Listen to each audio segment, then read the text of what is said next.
Subscribe now and press the bell icon. Never miss an update.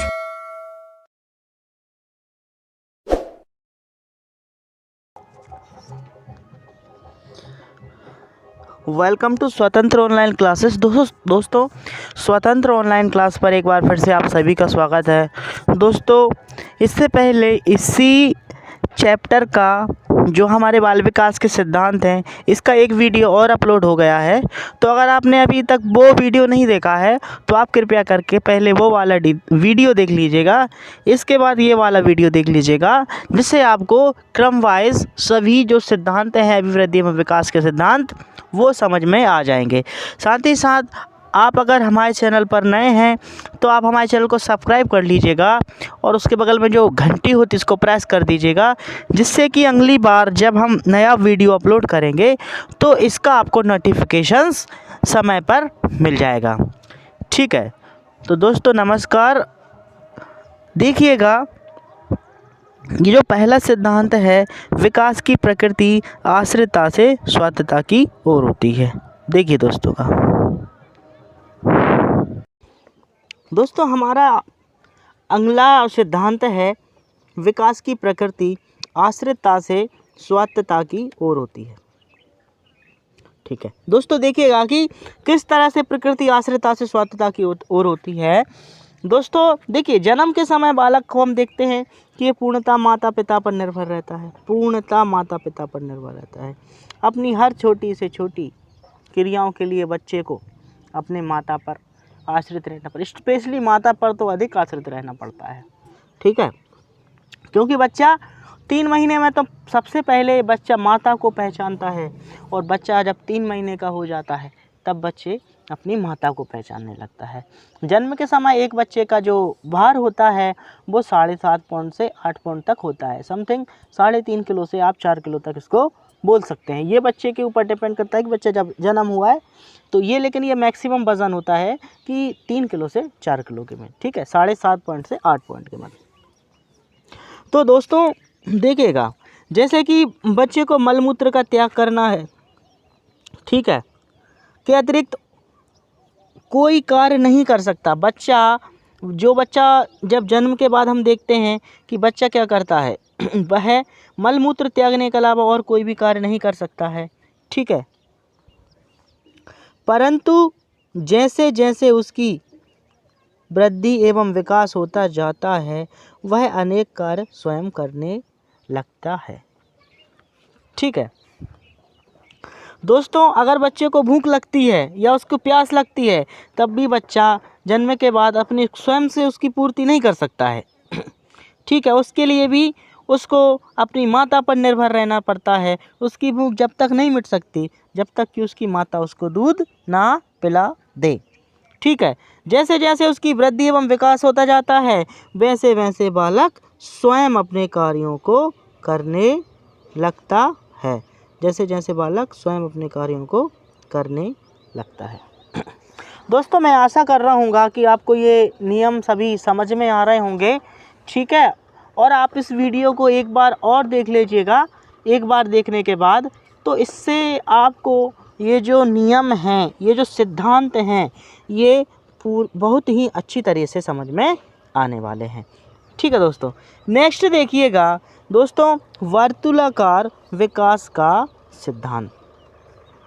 ठीक है दोस्तों, वर्तुलाकार विकास का सिद्धांत ये बोलता है कि प्राणी का विकास लंबवत नहीं होता बल्कि कैसा होता है, वर्तालुकार होता है।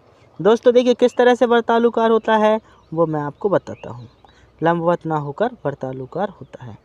ठीक है, इस गति से विकास होने पर विकास का सुदृढ़ीकरण होता चला जाता है। ठीक है, वह एक सी गति से सीधा चलकर विकास को प्राप्त नहीं करता बल्कि कहीं बढ़ जाता है, कभी घट जाता है, कभी पीछे हट जाता है, कभी आगे हो जाता है। इस तरह से विकास चलता रहता है। ठीक है, वह एक सी गति से सीधा चलकर विकास को प्राप्त नहीं करता, मतलब विकास सीधा नहीं चलता। ठीक है, विकास की गति किस तरह से होती है, विकास की गति वर्तुलाकार होती है। ठीक है, लेकिन वर्तुलाकार होती है वो सुदृढ़ीकरण को प्राप्त करते जाता है जब वो आगे पहुंचता है। ठीक है, पीछे हटकर अपने विकास को परिपक्व व स्थायी बनाते हुए आगे बढ़ता है। ठीक है, इसी तरह से हम बोलते हैं कि विकास वर्तुलाकार होता है। ठीक है दोस्तों, जैसा कि हम देखते हैं ये जो वर्तुलाकार प्रक्रिया इस तरह से है कि सबसे पहले जैसे बच्चे का विकास स्टार्ट होगा तो वो तेज होगा, फिर स्लो हो जाएगा, फिर तेज हो जाएगा, फिर स्लो हो जाएगा, फिर तेज हो जाएगा, फिर स्लो हो जाएगा। इस तरह से क्रियाएं चलती रहती हैं। जैसे कि हम देखते हैं कि बच्चे का गर्भावस्था में विकास काफ़ी तेज़ गति से होता है, उसके बाद बच्चे का शैशव अवस्था में विकास भी काफ़ी तेज़ गति से होता है, लेकिन जब उसकी बाल्यावस्था आती है तो बच्चे का विकास की जो प्रक्रिया है, जो स्पीड है, वो कम जाती है। लेकिन जब वो किशोर अवस्था में आता है तो फिर से स्पीड बढ़ जाती है। तो यही तो वर्तुलाकार का सिद्धांत है। कभी विकास स्लो हो गया, कभी विकास तेज हो गया। ठीक है, विकास एक अवस्था से दूसरी अवस्था में जैसे जाता है तो आगे के वर्षों में विश्राम लेते हुए प्रतीत होता है, ताकि प्राप्त वृद्धि और विकास को स्थायी रूप दिया जा सके। ठीक है दोस्तों, ऐसा नहीं है कि विकास चल रहा है, विकास पीछे मुड़ के देख रहा है। ठीक है, देखिए दोस्तों, ये चीज़ का याद रखिएगा कि विकास पीछे मुड़ के कभी नहीं देखता है। विकास जब तक स्थायी नहीं हो जाता है तब तक वो अगले वाली स्टेज में नहीं पहुंचता है। ठीक है दोस्तों, नेक्स्ट सिद्धांत है हमारा विकास समग्रता से विविधीकरण की ओर अग्रसर होता है। समग्रता से विविधीकरण की ओर अग्रसर होता है। ठीक है दोस्तों, देखिए विकास समग्रता से विविधीकरण की ओर किस प्रकार से अग्रसर होता है, देखिएगा। जन्म के पश्चात शिशु, दोस्तों इसको आप समझिएगा कि जन्म के पश्चात मतलब जन्म के बाद शिशु स्पर्श, ध्वनि एवं दृष्टि आदि संवेदनाओं में अंतर करना नहीं जानता है। ठीक है, स्पर्श, ध्वनि एवं दृष्टि आदि संवेदनाओं में अंतर करना नहीं जानता है, क्योंकि जन्म के बाद बच्चे के लिए ये एकदम नया माहौल होता है, क्योंकि अभी बच्चा दूसरे माहौल में रहता है।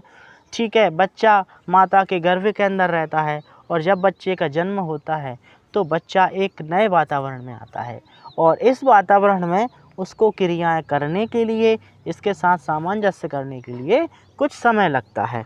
ठीक है, तो क्या होता है कि बच्चा जन्म के पश्चात स्पर्श हुआ, ध्वनि हुआ, दृष्टि हुआ, ठीक है, देखना या किसी चीज़ को स्पर्श करना, किसी चीज़ को सुनना, ये जो संवेदनाएं हैं इनमें वह अंतर नहीं कर सकता है। ठीक है, लेकिन बालक जैसे जैसे शिशु की उम्र बढ़ती जाती है वह विभिन्न संवेदनाओं में अंतर करना सीख जाता है। ठीक है, तो दोस्तों यहाँ पर आप समझ गए होंगे कि समग्रता से विविधीकरण की ओर किस तरह से अग्रसर होता है। साथ ही साथ वह विभिन्न संवेदनाओं की तीव्रताओं में भी भेद करना सीख जाता है। विभिन्न संवेदनाओं की तीव्रताओं में भी वह भेद करना इस तरह से सीख जाता है, जैसे कि जब बच्चा बड़ा हो जाता है तो अगर उसको उसकी माँ पुकार दी है तो बच्चा समझ जाता है कि मुझे मेरी माँ पुकार रही है, और अगर कोई और पुकारता है तो वहाँ वो समझ जाता है कि ये मेरी माँ नहीं है। बच्चा जन्म के बाद अपनी माँ के जन्म के 3 महीने बाद तो वैसे बच्चा अपनी माँ को पहचानता है, लेकिन हम देखते हैं कि बच्चा माँ के पास जल्दी आ जाता है, लेकिन जो दूसरे महिलाएं होती हैं बच्चे उनके पास नहीं जाते हैं, क्योंकि उन्हें दुश्चिंतता की एक चिंता लगी रहती है, एक उन्हें डर रहता है। ठीक है, तो बच्चा पहचान जाता है कि ये हमारी माता है और ये हमारी माता नहीं है। ठीक है, तो वह उसमें विभेदीकरण करना सीख गया है, विभिन्न सम और तीव्रता को भी वह ऐसे जान गया है कि बच्चा आवाज़ से ही पहचान जाएगा। ठीक है, कि ये उसकी माँ है। दोस्तों आशा करते हैं कि ये वीडियो आपको समझ में आ रहा होगा। ठीक है, आगे देखिएगा। आरंभ में बालक के विकास के विभिन्न पक्ष, आरंभ में बालक के विकास के विभिन्न पक्ष जैसे शारीरिक हुआ, मानसिक हुआ, संवेगात्मक हुआ एवं सामाजिक, है ना, एक इकाई के रूप में विकसित होते हैं। ठीक है, किस तरह से विकसित होते हैं? एक इकाई के रूप में। ठीक है दोस्तों, एक इकाई के रूप में विकसित होते हैं। ठीक है दोस्तों, आप इसको नोट करते जाइएगा। ठीक है, और आशा करता हूँ कि आप इसके नोट बना रहे होंगे, क्योंकि ये नोट्स आप बनाएंगे, ये आपको जब आप रिवीजन करेंगे तो ये आपको काफ़ी ज़्यादा मदद करने वाले हैं, क्योंकि यहाँ पर सिर्फ मैं आपको ऑथेंटिक ही पढ़ा रहा हूँ। ठीक है, तो आप इसके नोट बनाइएगा, इससे आपको काफ़ी ज़्यादा फ़ायदा मिलेगा। ठीक है दोस्तों जी, तो दोस्तों जैसा कि मैं आपको बता रहा था कि आरंभ में बालक के विकास के जो विभिन्न पक्ष होते हैं, जैसे शारीरिक हुआ, मानसिक हुआ, संवेगात्मक एवं सामाजिक, एक इकाई के रूप में विकसित होते हैं। ठीक है, और जैसे जैसे बालक का विकास होता जाता है तो उसकी जो मानसिक हुआ, जो संवेगात्मक हुआ एवं सामाजिक हुआ, शारीरिक हुआ, इनमें वो बच्चा विभेदीकरण करना सीख जाता है।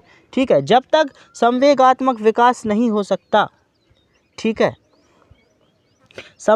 तब तक बौद्धिक एवं सामाजिक विकास नहीं हो सकता। सभी विकास एक दूसरे से अंतर संबंधित हैं। दोस्तों एक बार फिर सुनिएगा कि जब तक बच्चे का संवेगात्मक विकास नहीं होगा, तब तक बच्चे का बौद्धिक विकास एवं सामाजिक विकास नहीं हो सकता। सभी विकास एक दूसरे से अंतर संबंधित हैं।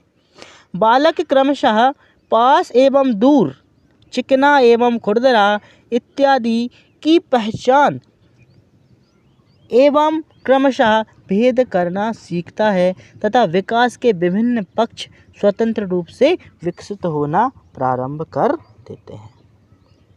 ठीक है दोस्तों, नेक्स्ट पॉइंट देखिएगा आप, विकास की दिशा का सिद्धांत। दोस्तों ये जो मैं आपको सिद्धांत बताने वाला हूँ, ये अत्यंत ही महत्वपूर्ण सिद्धांत है और इस सिद्धांत में से कई बार क्वेश्चंस पूछा गया है, चाहे वो सीटेट हो, चाहे वो रीटेट हो, चाहे वो एमपी टेट हो। आप चाहें तो पुराने पेपर आप एक बार उठा के खुद देख लीजिएगा, इस सिद्धांत में से आपको एक क्वेश्चन ज़रूर मिल जाएगा। तो ये सिद्धांत अत्यंत आवश्यक है, आप इसको कृपया बहुत ध्यान से देखिएगा। दोस्तों विकास की दिशा का सिद्धांत, विकास की दिशा का सिद्धांत देखिएगा, मस्तिष्काबोधमुखी क्रम या सेफलोकॉर्डियल थ्योरी, मस्तिष्काधोमुखी क्रम या सेफलोकॉर्डियल थ्योरी। ये थ्योरी दोस्तों क्या कहती है, आइए हम देखते हैं। इस सिद्धांत के अनुसार विकास का प्रारंभ सिर से होकर पैर की ओर बढ़ता है। जैसे आपसे क्वेश्चन में पूछ लेगा कि विकास का मस्तिष्क अधोन्मुखी क्रम क्या होता है या सेफलोकॉर्डियल थ्योरी क्या होती है, और आपको दे देगा पैर से सिर की ओर, सिर से सिर की ओर, पैर से पैर की ओर, और एक आपको ऑप्शन दे देगा सिर से पैर की ओर। तो दोस्तों ये चीज़ आप बिल्कुल दिमाग में फिक्स कर लीजिएगा कि जो बच्चे का जो विकास है वो सिर से पैर की ओर ही होता है, सिर से पैर की ओर ही होता है, ये विकास का सिद्धांत है। ठीक है दोस्तों, इसको आप एकदम बिल्कुल दिमाग में फिक्स कर लीजिएगा। इसे सिर से पैर की ओर का सिद्धांत भी कहते हैं और इसी को ही हम बोलते हैं सिर से पैर की ओर सिद्धांत। इसका अर्थ दोस्तों ये है कि पहले सिर का विकास होता है, बाद में शरीर के अन्य अंगों का विकास होता है। ठीक है दोस्तों, आगे देखिएगा, नेक्स्ट सिद्धांत है, इसी के अंदर है एक और सिद्धांत है, निकट दूर का सिद्धांत, निकट और दूर का सिद्धांत, निकट और दूर का सिद्धांत। ठीक है दोस्तों, देखते हैं हम ये थ्योरी किसने दी है। इस सिद्धांत के अनुसार विकास का क्रम, इस सिद्धांत के अनुसार विकास का जो दोस्तों जो क्रम होता है, ये मध्य से बाहर की ओर या केंद्र से सिर की ओर, ठीक है, होता है।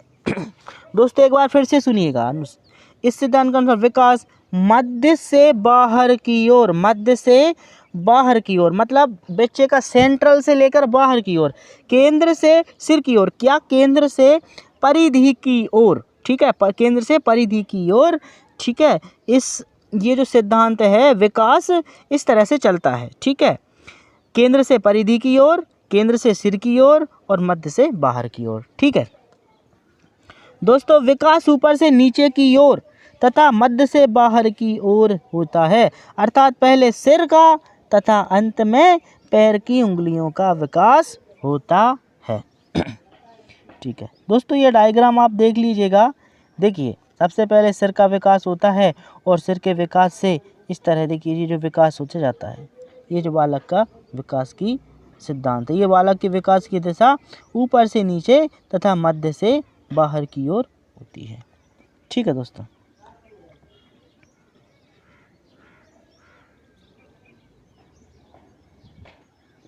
नेक्स्ट सिद्धांत देखिएगा दोस्तों, वृद्धि और विकास की क्रिया। वृद्धि और विकास की क्रिया वंशानुक्रम और वातावरण का संयुक्त परिणाम है, ठीक है दोस्तों। मैं आपको आगे वाले चैप्टर में वंशानुक्रम के सिद्धांत बताऊंगा। इसमें बीजमैन है, डार्विन है, मेंडल है, ठीक है। और इस ये जो नेक्स्ट चैप्टर जो रहेगा आगे मैं आपको पढ़ाऊंगा, यहाँ से भी एक क्वेश्चन आता ही है। तो आपसे सिर्फ एक ही अनुरोध रहेगा कि अगर आपको निश्चित सफलता प्राप्त करनी है तो आप हमसे जुड़े रहिएगा और आप हमें सपोर्ट करिएगा। तो दोस्तों देखिएगा, वृद्धि और विकास की क्रिया वंशानुक्रम और वातावरण का संयुक्त परिणाम है।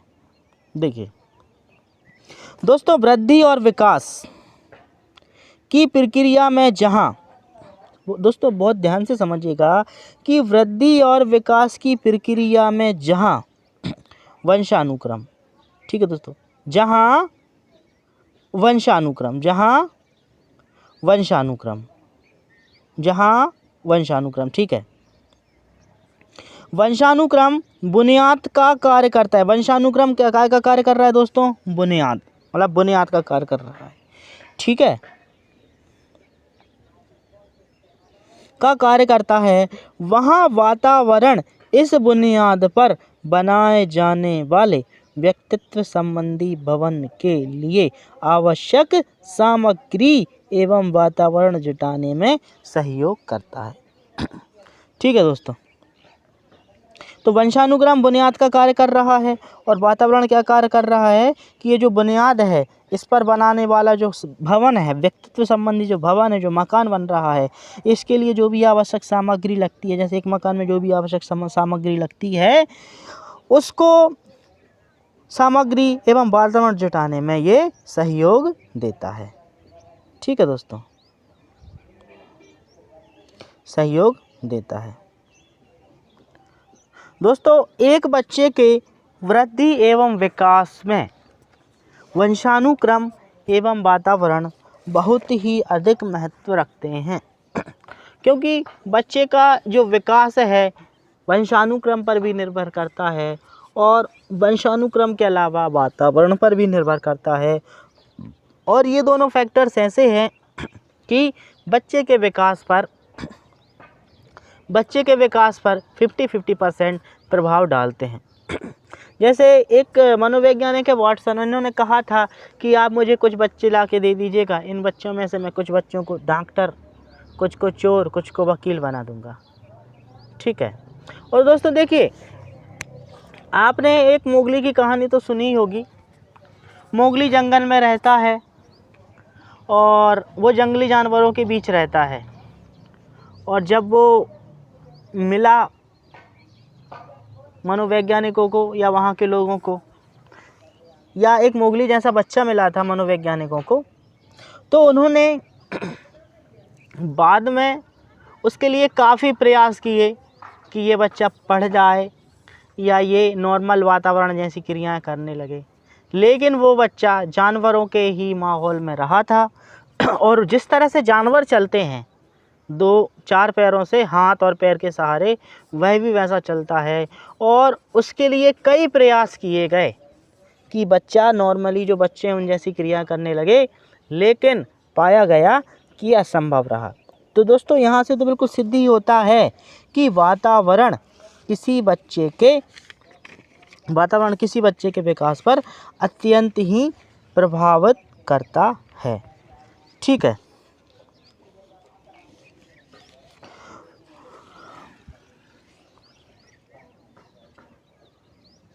जी दोस्तों, एक सिद्धांत और है विकास की भविष्यवाणी का सिद्धांत।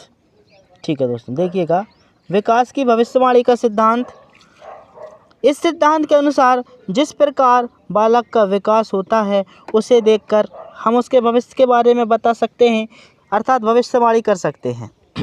जैसे कि अगर आपके आसपास कोई बच्चा काफ़ी तेज़ है तो आप उसको देख के ही बोल देते हैं कि यह बच्चा बड़ा होकर डॉक्टर, टीचर या जो भी बनेगा। और कोई बच्चा अगर पढ़ने में एवरेज है या पढ़ने में नॉर्मल है, या अगर किसी बच्चे की हम देखते हैं कि किसी बच्चे की ज़्यादा इंटरेस्टिंग उसका अगर खेल में है तो हम बोल देते हैं कि बच्चा बड़ा होके खिलाड़ी बनेगा।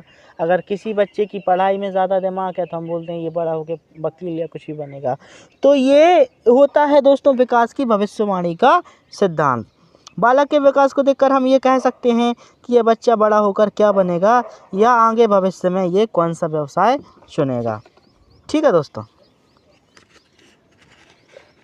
दोस्तों एक सिद्धांत है एकीकरण का सिद्धांत।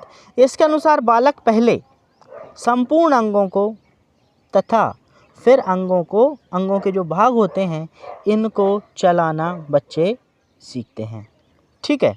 जैसे पहले हाथों को, फिर उंगलियों को तथा बाद में हाथ व उंगलियां दोनों को एक साथ बच्चे हिलाते हैं। ठीक है। तो ये एकीकरण का सिद्धांत होता है, प्रिंसिपल ऑफ इंटीग्रेशन। दोस्तों कुपुस्वामी ने लिखा है कि विकास सिर पदाभिमुख सेफेलोकोडल और समीपस्थ दूराभिमुख प्रॉक्सिमोडिस्टल क्रम में होता है। सेफेलोकोडल इसमें विकास सिर से पैर की ओर होता है और प्रॉक्सिमोडिस्टल इसमें बालक का विकास केंद्र से प्रारंभ होकर सिर की ओर होता है। अर्थात पहले रीढ़ की हड्डी का विकास होगा, उसके बाद भुजाओं का, उसके बाद हाथ तथा हाथ की उंगलियों का। ठीक है। देखिए दोस्तों, मैं आपको यहाँ पर बता देता हूँ कि किस अवस्था में बच्चा कौन सी क्रिया करता है। तो बच्चा जब प्रथम माह का हो जाता है, 1 महीने का हो जाता है बच्चा, तो बच्चा सिर उठाने लगता है। ठीक है। 1 माह में बच्चा सिर उठाने लगता है। ठीक है। 3 माह में बच्चा गतिशील वस्तुओं पर नियंत्रण करना सीख जाता है। 3 माह में बच्चा गतिशील वस्तुओं पर नियंत्रण करना सीख जाता है। 5 माह का बच्चा सहारा देने पर बैठना सीख जाता है। मतलब बच्चे को आप सहारा दे देंगे 5 माह के बच्चे को, तो बच्चा क्या करेगा, सहारा देंगे तो सहारा देने पर बैठ जाएगा। दोस्तों 6वां और जब 7वां महीने का बच्चा होता है तो वह बिना सहारे ही बैठने लगता है। ठीक है। दोस्तों 7वां 8वां महीने का जब बच्चा होता है तो वह सहारे से खड़े होने लगता है। जैसे बच्चा टेबल को पकड़ के खड़ा हो जाता है, कुर्सी को पकड़ के खड़ा हो जाता है। तो यह कितने महीने में होता है, 7वें और 8वें महीने में। ठीक है। 9वें और 10वें महीने में हम देखते हैं, ठीक है, कि बच्चा बिना सहारे के खड़े हो जाता है। 9वें 10वें महीने में बच्चा बिना सहारे के खड़े हो जाता है। और जब बच्चा 2 वर्ष का होता है तो बच्चा दौड़ना शुरू कर देता है, टेढ़ी मेढ़ी लकीरें खींचने लगता है। और 3-4 साल का जब बच्चा होता है तो वह कूदना एवं ट्राईसाइकिल चलाना सीख जाता है। ठीक है दोस्तों।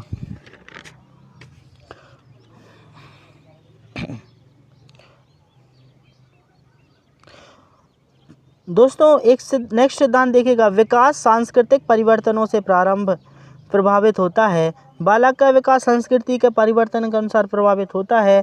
संस्कृति के अनुरूप ही व्यक्ति का विकास होता है। संस्कृति की उन्नति बालक के विकास के उसके मात्रात्मक गुणों का विकास करती है। देखिए दोस्तों, इसका सबसे अच्छा उदाहरण जैसा कि हम देखते हैं कि हमारा भारत देश को के बारे में कहा जाता है कि यहाँ अनेकता में ही एकता है। हमारे भारत देश में जिस स्टेट की जिस तरह की संस्कृति है, जिस हिस्से की जिस तरह की संस्कृति है उस तरह का आपको वहाँ का आपको उस तरह का पहनावा मिलेगा। आप साउथ में जाएंगे तो वहाँ पर आपको धोती और शर्ट मिलेगी, और अगर आप राजस्थान में जाएंगे तो वहाँ पर उनका आपको जो पारंपरिक है लिबास है वो पहनने को मिलेगा। ठीक है, तो दोस्तों ये संस्कृति है और ये विकास सांस्कृतिक परिवर्तनों से प्रभावित होता है। तो दोस्तों आज का चैप्टर यहीं पर समाप्त होता है। आपको ये चैप्टर कैसा लगा, आप इसके बारे में अपने कीमती सुझाव इस वीडियो पर हमें कमेंट्स के माध्यम से बताइएगा, और हम इस चैनल पर आपके लिए दोस्तों और कौन से नए सब्जेक्ट स्टार्ट करें आप हमें बताइएगा। ठीक है, और इसके बाद जो नेक्स्ट मैं चैप्टर लेकर आने वाला हूँ वो मैं आपको बताऊंगा कि विकास के विभिन्न आयाम क्या होते हैं। ठीक है, देखिए दोस्तों मैं आपको जो अभी बाल विकास पढ़ा रहा हूँ ये मैं आपको बिल्कुल सीक्वेंस वाइज पढ़ा रहा हूँ, और एक बार अगर आप इसको ध्यान से पढ़ लेंगे तो आप बाल विकास का एक भी क्वेश्चन गलत नहीं करने वाले हैं, क्योंकि दोस्तों आजकल के जो एग्ज़ाम हैं वो इसी तरह से डीपली पूछे जाते हैं। ठीक है, और अगर हम डीपली में नहीं पढ़ेंगे तो हमारा क्वेश्चन गलत हो जाएगा। तो दोस्तों आपसे मैं अनुरोध करूंगा कि आप हमारे चैनल को एक बार फिर से पुनः अनुरोध करूंगा कि आप हमारे चैनल को सब्सक्राइब कर लीजिएगा, लाइक करिए और वीडियो को ज़्यादा से ज़्यादा शेयर करिएगा माताओं बहनों गृहिणियों तक। ठीक है दोस्तों, तो मिलते हैं अगले वीडियो में नए चैप्टर के साथ। तब तक वंदे मातरम, जय हिंद, नमस्कार, धन्यवाद दोस्तों।